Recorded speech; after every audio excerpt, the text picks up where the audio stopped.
Ngikubingelele kuzo zonke indawo lapho khona kufinyelela khona lelo hlelo igama lami ngingosithambiso ngekwaKandlozi ngicela amaqala uvashele channel ucinze subscribe kanti uma ukuthi usube kwesibili ngikubingelele futhi ngamukela ohlelweni wembukela Ugwazwe wafa ucash osebenza esitolo eCheckers endaweni yase7 cent esifundazweni sase Eastern Cape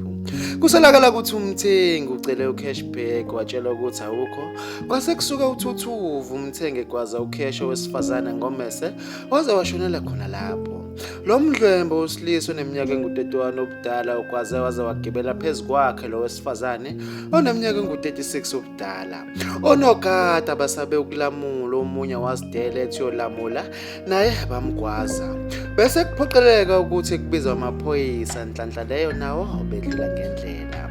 umsebenzi ongafunanga negama lakhe uthe unogada ubalekisiwe esibhedlela ukuyothola usizo oluphuthumayo Mbukile bekuzona ke lezi bengikuphathele zona kuleli hora ngizocela ube kuvo lakho ku comment section melana nalolu daba ngizokubona kwenye ivideo elandelayo sale